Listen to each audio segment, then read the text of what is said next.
Career bit channel पर कुछ देर पहले माननीय सुप्रीम कोर्ट में सीटेट वर्सेज स्टेट लेवल की टेट से संबंधित जो मामला चल रहा था उससे रिलेटेड एक वीडियो पब्लिश किया गया था, जिसे कुछ कन्फ्यूजन की वजह से प्राइवेट करना पड़ा। इस वीडियो में हम लोग डिटेल में जानेंगे कि सीटेट वर्सेज स्टेट मामले में अभी वर्तमान स्थिति क्या है। इससे पहले मैं क्या कन्फ्यूजन था इसके बारे में आपको ज्ञात करा दूं। तो उसमें मैंने बताया था कि वो सीटेट वर्सेज स्टेट वाला मामला निस्तारित हो चुका है, लेकिन यहाँ पर अभी मामला निस्तारित नहीं हुआ है। आप स्क्रीन पर देख पा रहे होंगे, दो केस हैं सेम कैंडिडेट के नाम से। आप स्क्रीन पर पहला केस देख पा रहे होंगे, Shri Parimal Kumar versus state of Jharkhand, और इसका डायरी नंबर देखिए अलग है। वहीं दूसरा केस जिसका डायरी नंबर देखिए अलग है 52/13/2024, ये भी सेम पिटिशनर के द्वारा केस फाइल किया गया है, Shri Parimal Kumar versus state of Jharkhand के द्वारा। तो ये वाला केस जो है, जो अभी आप अपने स्क्रीन पर देख पा रहे होंगे, ये सीटेट से रिलेटेड है और अभी ये निस्तारित नहीं हुआ है। यहाँ पर आप देख पा रहे होंगे ये पेंडिंग लिख करके आ रहा है और फैसला जो है वो आज 12 सितंबर 2024 को रिजर्व कर लिया गया माननीय सुप्रीम कोर्ट के द्वारा। उस डेडिकेटेड वीडियो में डायरी नंबर मैंने कंफर्म नहीं किया और चूंकि सेम नाम था इस वजह से थोड़ा कन्फ्यूजन हो गया, और उस लिए मैंने वहाँ पर बोल दिया कि सीटेट का मैटर जो है वो डिस्पोज हो चुका है, निस्तारित हो चुका है। लेकिन ये मैटर अलग है, नाम सेम था, जिसकी वजह से ये पूरा कन्फ्यूजन क्रिएट हुआ है।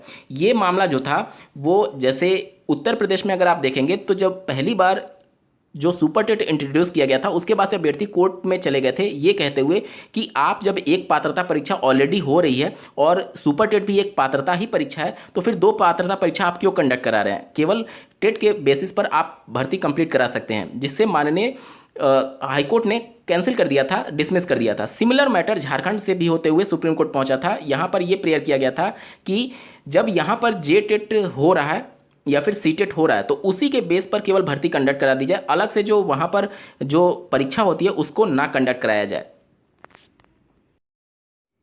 इस केस का जजमेंट 9 सितंबर 2024 को आ चुका था, और अगर मैं जजमेंट की कॉपी आपको दिखाऊं तो यहां पर आप देख सकते हैं जजमेंट की कॉपी। इसमें माननीय सुप्रीम कोर्ट ने इस केस को डिसमिस कर दिया था। आप अपने स्क्रीन पर देख पा रहे होंगे, Parimal Kumar versus state of Jharkhand, यही वाला केस है, ठीक है। और इसी केस को लेकर के चूंकि नेम सेम था इस वजह से कंफ्यूजन क्रिएट हो गया था, ठीक है। तो यहां पर आप देख सकते हैं माननीय सुप्रीम कोर्ट ने कहा कि एनसीटी के जो एडवोकेट थे उन्होंने ये अवगत कराया कि जो जेटेट है और जो सीटेट है वो सिर्फ एक पात्रता परीक्षा है।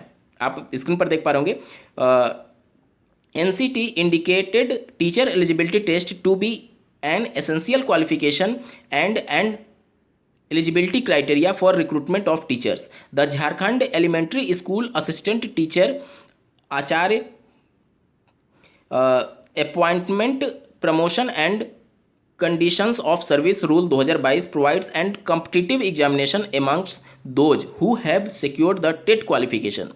तो यहाँ पर सुप्रीम कोर्ट ने कहा कि जो सुपर टेट की परीक्षा है झारखंड में जो हो रही है उसमें वही अभ्यर्थी शामिल हो सकते हैं जो टेट क्वालिफाई हो सकते हैं, और चूंकि टेट जो है वो एसेंशियल क्वालिफिकेशन है, पात्रता परीक्षा है, और राज्य सरकार के पास पावर है कि अगर वो चाहे तो अलग से कोई सुपर टेट परीक्षा इंट्रोड्यूस कर सकती है। इससे पहले उत्तर प्रदेश में भी ये मामला माननीय हाईकोर्ट में जा चुका है, बिहार से संबंधित मामला भी माननीय हाईकोर्ट में गया था, और सारे मामले यहाँ पर डिसमिस होते हैं क्योंकि राज्य सरकार के पास पावर है कि वो जितनी भी चाहें बैरियर लगा सकती है परीक्षा, ताकि वो योग्य से योग्य अभ्यर्थी का चयन कर सके एज ए टीचर। और इसी पॉइंट को आधार बनाते हुए यहाँ पर कोई भी इंटरटेन करने के लिए रीजन नहीं पाया सुप्रीम कोर्ट ने, और इस वजह से ये जो मामला था उसको डिसमिस कर दिया, यानी खारिज कर दिया। यानी ये जो मामला था केवल टेट के बेस पर भर्ती को कंप्लीट करने के आदेश देने से संबंधित था, जिसे माननीय सुप्रीम कोर्ट ने रद्द कर दिया, मामले को खारिज कर दिया है। अभी सीटेट वर्सेज स्टेट टेट वाला मामला अभी निस्तारित नहीं हुआ है, उसमें क्या हो सकता है इस पर एक बार चर्चा कर लेते हैं।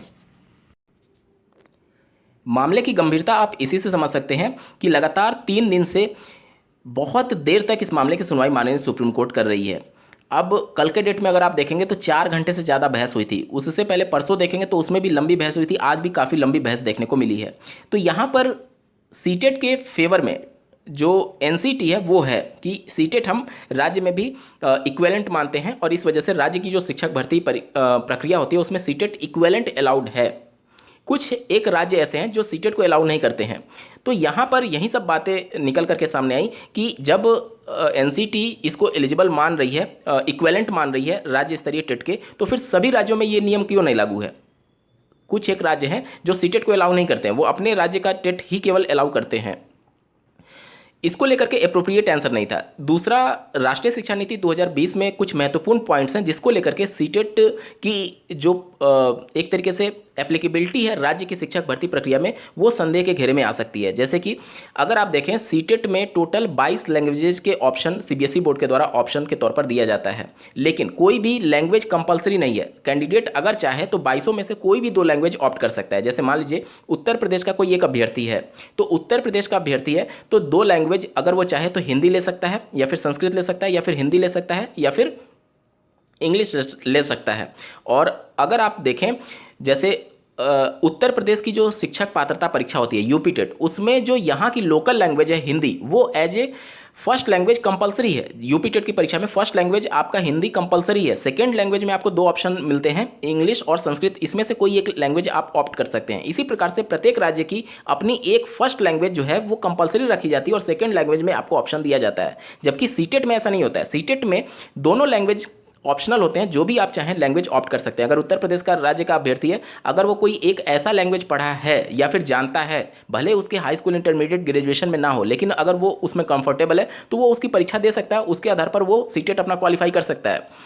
लेकिन यहाँ पर सवाल ये उठाया गया कि राष्ट्रीय शिक्षा नीति 2020 ये कहती है कि बच्चे को कक्षा 1 से 8 तक प्राइमरी और अपर प्राइमरी में उसके मदर टंग में उसको पढ़ाने के लिए बातें कही गई हैं। यानी बच्चे को मदर टंग, उसकी जो मातृभाषा है उसमें पढ़ाना है। अब मान लीजिए कि कोई पश्चिम बंगाल में कोई वैकेंसी आई प्राइमरी की, और पश्चिम बंगाल में जो वहाँ की लैंग्वेज है बंगाली, अगर वो बंगाली लैंग्वेज, अगर सीटेट कोई अभ्यर्थी उत्तर प्रदेश का क्वालिफाई है तो जाहिर सी बात है वो बंगाली नहीं जानता होगा, लेकिन सीटेट वो क्वालिफाई हो सकता है हिंदी और इंग्लिश से हो, या फिर हिंदी संस्कृत से हो, तो सीटेट पात्रता परीक्षा तो वो क्वालिफाई हो गया। एनसीटी की गाइडलाइन के अनुसार चूंकि वो पात्रता परीक्षा पास है और वहाँ की राज्य की शिक्षक भर्ती में सम्मिलित होने के लिए वो पात्र है, तो अगर वहाँ किसी भी प्रकार का बैरियर नहीं लगाया गया, मान लीजिए इन केस राज्य सरकार के द्वारा कि आपके पास बंगाली लैंग्वेज होनी चाहिए, अगर मान लीजिए बैरियर नहीं लगाया गया, तो उस कंडीशन में क्या होगा, उस कंडीशन में ये हो जाएगा कि वहाँ ये वाला उत्तर प्रदेश वाला कैंडिडेट जो कि बंगाली नहीं जानता है लेकिन हिंदी और इंग्लिश से क्वालिफाई है, तो वो बंगाल में अपॉइंट हो सकता है, लेकिन वहाँ की लोकल लैंग्वेज वो नहीं जानता है, जो कि राष्ट्रीय शिक्षा नीति ये कहती है कि आपको लोकल लैंग्वेज में पढ़ाना है। तो इस वजह से वहाँ के छात्रों के लिए वो टीचर अप्रोप्रिएट नहीं हो सकता। ऐसे तर्क दिए गए हैं माननीय सुप्रीम कोर्ट में। दूसरा तर्क ये दिया गया है कि एनसीएफ 2005 और राष्ट्रीय शिक्षा नीति 2020 दोनों ये तर्क देती है कि बच्चे को उसके परिवेश से जोड़ करके बताना है, क्योंकि बच्चे का जो परिवेश होता है वो उसे भली भांति अवगत है, और उस परिवेश से जोड़ करके जब बच्चे को बताया जाएगा तो वो अच्छे से समझ सकता है। जैसे बच्चे को स्टार्टिंग में नर्सरी में जब वो रहता है तो ए फॉर एप्पल बच्चे को बताया जाता है। क्यों? क्योंकि बच्चा नर्सरी में है, यानी 3 साल का कम से कम होगा, और इन 3 सालों में कभी ना कभी वो एप्पल को प्रत्यक्ष तौर पर देखा होगा, तो बच्चा एप्पल से उस अल्फ़ाबेट ए को जोड़ करके समझता है, यानी प्रत्यक्ष तौर पर जो उसके परिवेश में चीज़ें मिल रही हैं उससे जोड़ करके बच्चे को पढ़ाया जाता है। तो यही बातें तर्क दी गई एनसीएफ और राष्ट्रीय शिक्षा नीति 2020 के आधार पर कि बच्चे का परिवेश यहाँ पर इंपॉर्टेंट है, और सेंट्रल लेवल की जो टीचर एलिजिबिलिटी टेस्ट है वहाँ पर ईवीएस में जो क्वेश्चंस पूछे जाते हैं वो पूरे देश भर के सभी राज्यों से संबंधित प्रश्न पूछे जाते हैं, जबकि राज्य स्तर की जो शिक्षक पात्रता परीक्षा होती है, जैसे अगर आप उत्तर प्रदेश के परिप्रेक्ष्य में देखेंगे तो यहाँ का जो ईवीएस का पेपर होगा उसमें ईवीएस जो है क्वेश्चन जो है वो उत्तर प्रदेश से संबंधित है। अब मान लीजिए उत्तर प्रदेश राज्य का कोई अभ्यर्थी है तो उसका परिवेश उत्तर प्रदेश राज्य के उस पर्टिकुलर जिले के उस विद्यालय से संबंधित उसका परिवेश है, तो उत्तर प्रदेश का परिवेश उसके लिए कंफर्टेबल होगा, ना कि आंध्र प्रदेश का। तो कहने का मतलब ये है कि ये तर्क दिया गया माननीय सुप्रीम कोर्ट में कि वो आंध्र प्रदेश से संबंधित परिवेश से उसका कुछ लेना देना नहीं है। हालांकि बड़े लेवल पर जब वो जाएगा हायर क्लासेस में तो वो उन सभी चीज़ों के साथ धीरे धीरे कंफर्टेबल होगा, लेकिन बच्चे को उसके परिवेश से जोड़ करके बताना है। इसलिए बच्चे के परिवेश से जोड़ने के लिए उस राज्य की भौगोलिक स्थिति और उस राज्य की क्षेत्रों के बारे में जानना इंपॉर्टेंट है, और ये उस राज्य की टीचर एलिजिबिलिटी टेस्ट में ही प्रश्न पूछे जाते हैं, ना कि सीटेट में पूछे जाते हैं।